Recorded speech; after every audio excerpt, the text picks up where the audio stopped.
예수님과 사두개인들의 부활 논쟁을 해설하도록 하겠습니다. 저는 예전에 부활절 날 이런 설교를 한 적이 있습니다. 나는 부활을 믿지만 그래서 목사이지만 부활을 믿기가 참 어렵다고요. 힘들다고요. 이 말을 또 오해하지 마시고요. 그거는 제가 어릴 때 아버지의 죽음을 봤기 때문에 죽음이 남긴 공포와 그늘을 너무나도 뼈저리게 경험했기 때문입니다. 그러다 보니까 한편으로 부활에 대한 소망도 있지만 정말 이 죽음이 얼마나 무서운 건가를 또 알기 때문에 이 부활한다는 것 그게 가능할까? 믿지만 잘 믿기 어려워하는 그런 제 안의 모습이 있습니다. 그런데 오늘 이 말씀을 묵상하면서 부활에 대한 확신과 소망이 좀 더 생겼습니다. 오늘 그 부활 논쟁을 시작하면서 왜 내가 부활을 믿기 어렵지만 결국은 믿어야만 하고 믿는다라는 고백을 하게 되는지를 오늘 본문을 통해서 좀 더 얘기할 수 있을 것 같습니다. 자, 먼저 항상 그렇듯이 배경과 맥락을 먼저 봐야 되겠죠. 일단은 맥락은 일련의 권위 논쟁입니다. 크게 두 가지 배경인데요. 맥락인데요. 첫 번째는 성전 정화, 성전 저주 사건의 맥락에서 일어나는 논쟁이 부활 논쟁이라는 것을 파악하셔야 됩니다. 성전 저주라는 것.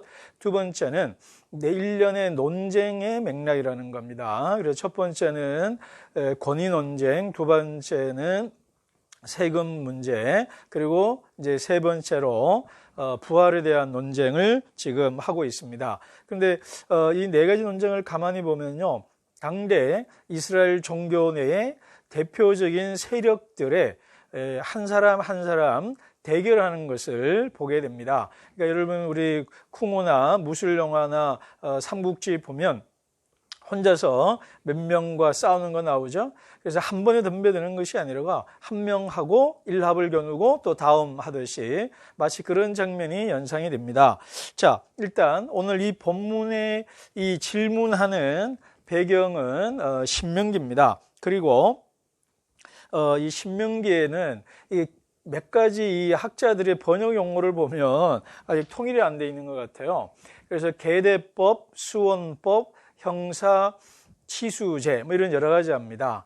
그래서 형이 죽으면 취한단 말이에요. 형수를. 그런 법인데 이 배경이 신명기 25장에 있습니다. 신명기 25장 5에서 10절도 있고요. 그리고 뭐 창세기도 있습니다. 그래서 온인 같은 경우도 있죠. 그래서 형이 죽으면 동생이 아내를 취해서 아들을 낳아줘서 그 집에 가문이 끊어지지 않게 하고 뿐만 아니라 그 집에 있는 재산이 다른 집안이나 다른 지파로 넘어가지 않도록 하려는 가문을 잇고 경제적 손실을 막는 그런 여러 가지 면에서 시작된 것이 바로 이 제도입니다. 그러다 보니까 이 제도에 어떤 제도든지 간에 논리적인 현실적인 허점이 있기 마련이거든요. 그래서 이 사람들이 이 허점을 정확하게 파고 들어가서 예수님에게 질문을 하는 겁니다. 그래서 첫 번째 형이 결혼했는데 아이를 낳지 못하고 죽고 또 둘째가 형수랑 결혼해서 했는데도 아이 낳지 못하고 죽고 이런 식으로 해서 총 7명이 그런 일을 겪었다. 그러면 나중에 부활한 다음에 누구 아내가 되느냐라는 질문인데요. 이거 혹시 약간 비슷한 게 토빗이라는 외경에 나와 있긴 합니다. 약간 다르지만 이런 것이 이스라엘 내에 문제가 되었음에 분명합니다. 근데 저는 오늘 이 사두개인들과의 부활 논쟁에서 가장 중요하게 우리가 키포인트로 제가 잡았던 건 뭐냐면 사두개인이 누구냐라는 것이 중요했습니다. 논쟁하다 보면 그 사람이 누군지를 알면 좀 더 논쟁을 이해하고 또 역으로 논쟁에서 승리할 수 있기도 하거든요. 그래서 중요한 거는 뭐냐면 이 사두개인이 누구냐라는 건데, 사두개인이라는 것은요, 사두개파 사람이다 이 말입니다. 이 사람들은 한마디로 말하면 권력층이고 지배층입니다. 사두개라는 말은 사독이라는 다윗과 솔로몬 당시에 제사장이었던 사독에게서 나온 건데요. 이 사람들은 그 말에서 보듯이 제사장 그룹입니다. 성전에 있는 제사장 그룹이고 이들이 제2성전, 스룹바벨 성전 이후로 그리고 외세의 침입이 있으면서 헬라화되고 로마화된 사람들입니다. 성전을 지키기 위해서 당시 외세들과 모종의 타협을 할 수밖에 없었고, 그럼으로써 성전을 지키겠다는 순수한 의도였겠지만 결과적으로 권력을 공고히 하게 되었던 사람들입니다. 그러다 보니까 이 사람들이 오늘 이 부분이 그렇기 때문에 이 사람들은 현존하는 질서를 바꾸려고 하지 않는 사람들이죠. 그래서 변화와 변혁을 싫어하는 보수주의자들입니다. 정치적으로도 신학적으로도. 그래서 신학적으로는 이 사람들은 성전 중심인 모세오경을 성경으로, 경전으로만 인정했고, 다른 성경들은 모세오경의 경전으로 포함을 시키지 않고요. 이거는 누구랑 비교되냐면 바리새인들입니다. 바리새인들은 예언서나 이런 것도 인정했을 뿐만 아니라 구전전승이라고 그러죠. 오럴 트로디션을 인정했기 때문에 이들과 좀 대립하는 양상을 띠고 있습니다. 이들의 신학을 가장 잘 보여주는 게 사도행전 23장 8절인데요.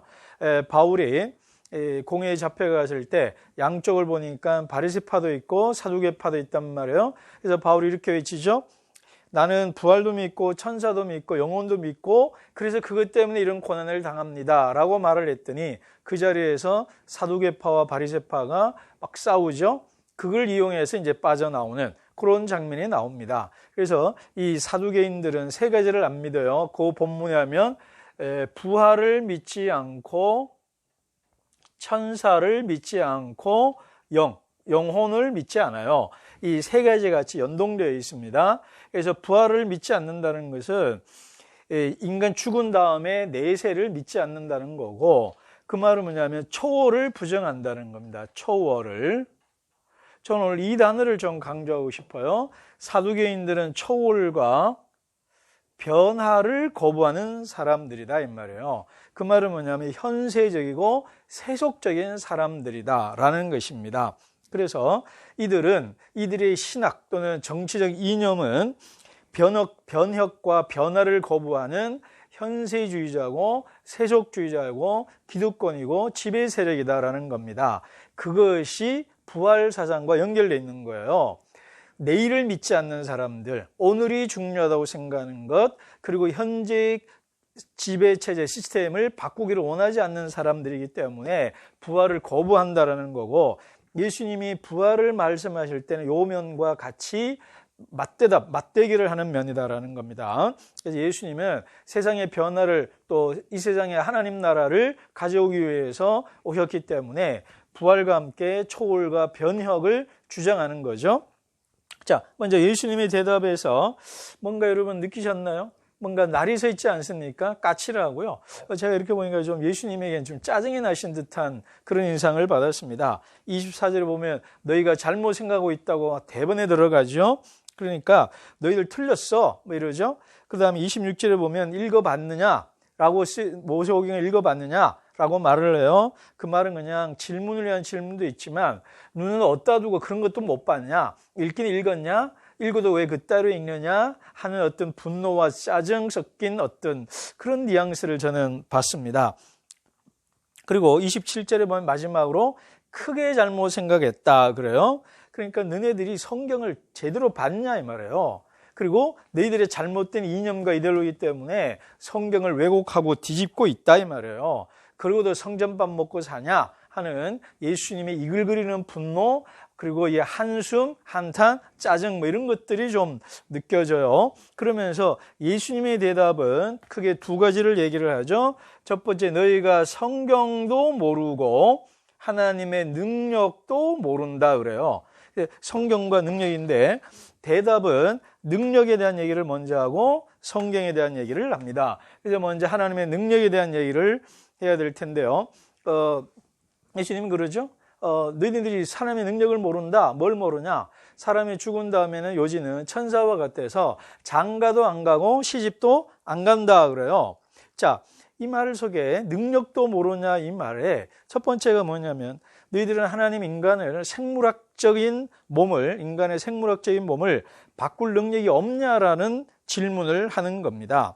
그게 실제로 우리는 앞에서 봤습니다. 야이로의 딸이 죽은 야이로의 딸을 살림으로써 부활의 능력을 있음을 예수님이 보이셨거든요. 그리고 좀 비교해서 본다면 요한복음에서 7가지 표적이 있고요. 그게 7번째가 뭐냐면 죽은 나사로의 부활입니다.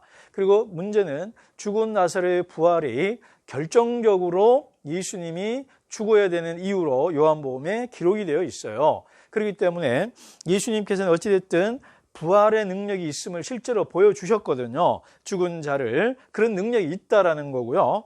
그 다음에 이 대목이 이 변화된 모습에 대한 내용이 초점입니다. 장가도 안 가고 시집도 안 간다라는 거예요. 자, 그러면서 변화된 상태를 얘기를 합니다. 이건 진짜 우리는 이제 부활절 요한복음이나 이런 걸 좀 갖고 오면 예수님의 부활한 몸을 아시죠? 실제로 음식을 드시기도 하고 장만하시기도 하고 손과 옆구리를 보여주시죠.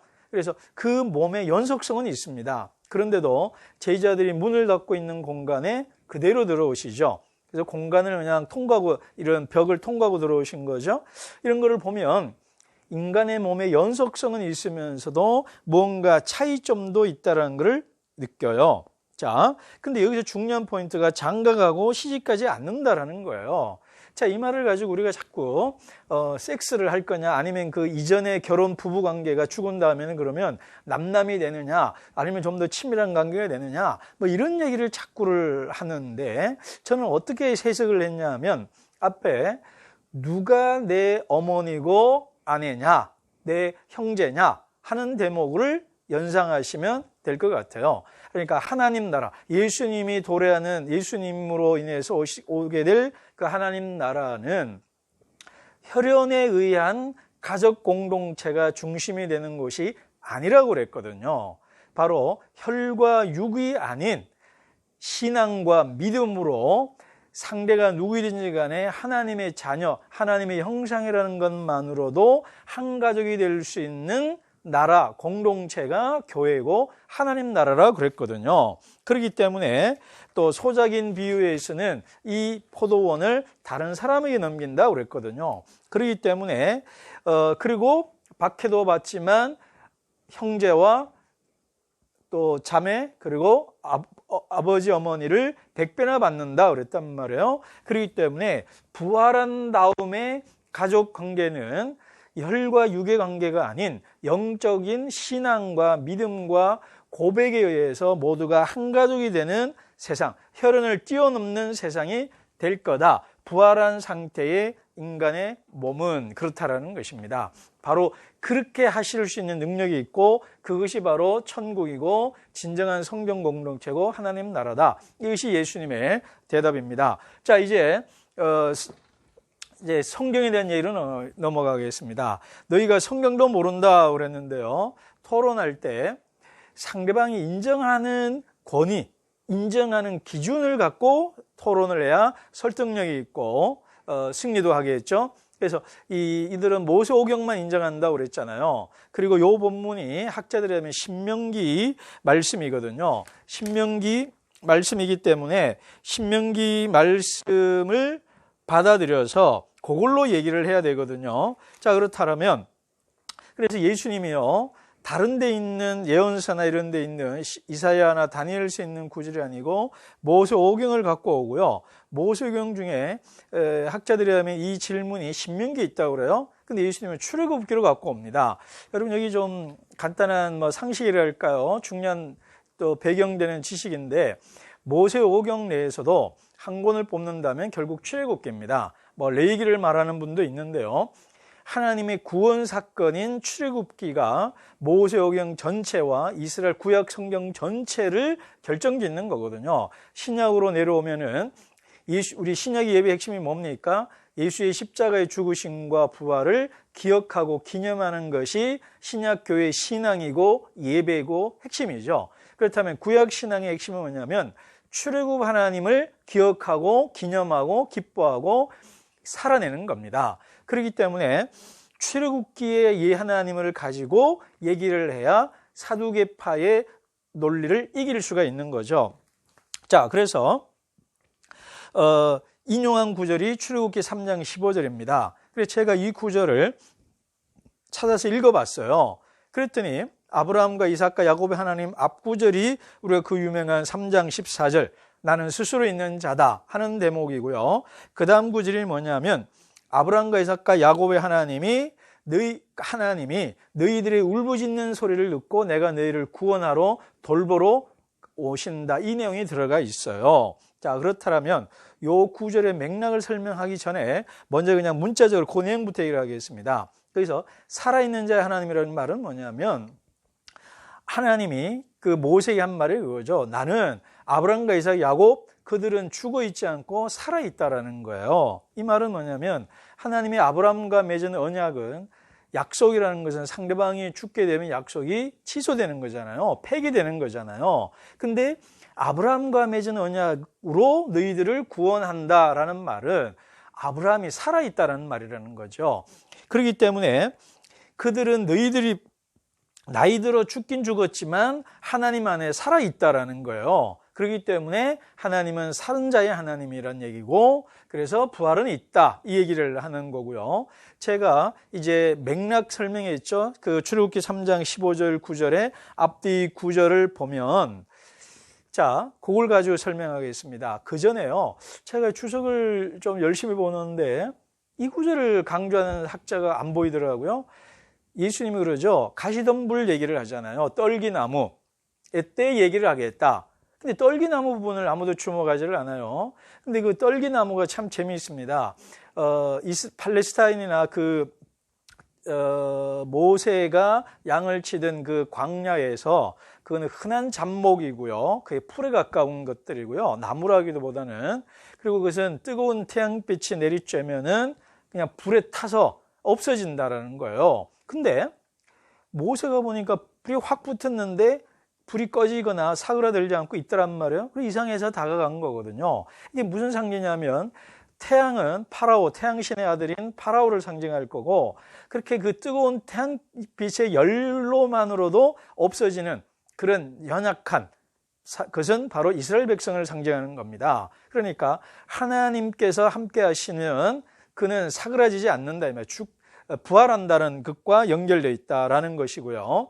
그 다음에 이 앞뒤 맥락이 뭐냐면 구원과 연결, 출애굽 해방과 연결되어 있거든요. 그래서 하나님께서는 바로 이스라엘 백성들이 바로의 앞자에서 고통받는 이스라엘 민중들을 신원하시고 구원하시는 하나님, 바로의 압제와 수탈과 노예화되는 정책을 반항해서 하나님이 새로운 나라로 구원하시는 사건이거든요. 그러니까 예수님은 지금 하나님의 능력과 성경을 얘기를 하시면서 나는 바로 그런 구원자다. 하나님은 그런 분이시다. 이런 얘기를 하는 거예요. 그러면서 그 하나님이 바로 너희를 심판할 거다 얘기를 하는 겁니다. 일단은 요지는 바로 성경과 하나님의 능력을 통해서 부활을 증명하시고 그 부활을 증명하시면서 바로 현세주의자고 세속주의자고 속물주의자인 이 지배층인 이 사두개파를 대한 심판, 성전의 중유인이라고 하는 이들을 심판한다. 이런 것들과 연결되어 있다는 겁니다. 우리가 그 포인트를 발견해야 이 성경이 재미있어지고 예수님과 이들이 대결했던 것을 또 이해할 수가 있는 겁니다. 자, 그러므로 정리하겠습니다. 지배자들은 언제나 평화나 정의보다는 질서를 얘기를 하죠. 정의가 아니라 질서를 얘기합니다. 그래서 예수님은 정의를 얘기를 하고요. 그래서 부활을 믿는다는 것은요, 악한 자가 다음 세상에서 심판받는다는 믿음입니다. 여러분 어떠세요? 우리가 사는 세상이 악한 자가 흥합니까? 망합니까? 그리고 의롭게 사는 사람들이 잘 됩니까? 아니면 하는 족족이 위기와 시련과 패배를 하는 것을 봅니까? 물론 이것이 전적으로 하나만 대답할 수는 없지만 우리가 일상적으로 경험하는 것은 악한 자가 잘 되고 의롭고 선한 자들이 고난받는 것입니다. 그리고 이 세상에서 해피엔딩도 있지만 그렇지 않는 경우를 더 많이 보게 되거든요. 바로 이때 부활신앙이 등장하는 겁니다. 부활신앙은 뭐냐 하면 이 세상에서 악한 자가 끝까지 잘 됐느냐? 죽어서 반드시 심판받을 거다. 의로운 자가 세상에서 고난받았느냐? 그는 종말에, 그리고 하나님이 부활시켜서 그를 신원해 주실 것이다. 축복해 주실 것이다. 이 땅에서 받지 못한 것을 보상을 받게 될 거다라는 사상이 부활 사상에 있거든요. 그래서 부활 사상이 이사야 26장에 있고요. 19절에 있고요. 다니엘서 12장, 더 중요한 건 다니엘서인데요. 12장 2절이고요. 이사야 26장 19절입니다. 이 두 구절에서의 맥락은 뭐냐면, 특별히 다니엘서 보면 의로운 자가 정의를 위해서 억울하게 희생당하고 죽었을 때에 하나님이 그를 살려서 영생하게 한다. 이 대목에도 정의를 위한 자가 살아난다는 얘기가 나오거든요. 그렇기 때문에 바로 제가 앞서 얘기한 대로 예수님이 출애굽기를 갖고 와서 부활을 증명하신 것은 바로 정의의 승리를 말하는 거고, 현재 악한 자들이 반드시 심판받고 멸망한다라는 것과도 연동되어 있다는 것입니다. 부활에 대한 내세 신앙이라는 종교적 측면과 함께 사회 정의적인 측면이 같이 있다는 거예요. 그래서 제가 서두에 성전 심판과 연결되어 있다는 것이 바로 그겁니다. 성전에서 약자를 지배하고 수탈하고 강제 소굴로 만든 거라고 그랬죠. 그것과 같이 연결되어 있는 것입니다. 그러므로 저는 이제 말할 수 있습니다. 나는 부활을 믿습니다. 그리고 부활은 있습니다. 그리고 부활은 있어야만 합니다. 있지 않으면 너무 세상 살기 힘들고요. 정말 이런 세상 아닌 겁니다. 그렇기 때문에 정의가 살고 의인이 살고 사람 사는 세상이 되기 위해서는 부활의 상상력, 초월의 상상력이 필요하고, 부활은 있어야만 하고 부활은 실제로 있습니다. 그 부활에 대한 신앙으로 오늘 현실이 어렵고 참 좀 견디기 힘들 것 같아도 의롭게 믿음으로 제자의 삶을 살아가는 저 여러분이 되었으면 좋겠습니다.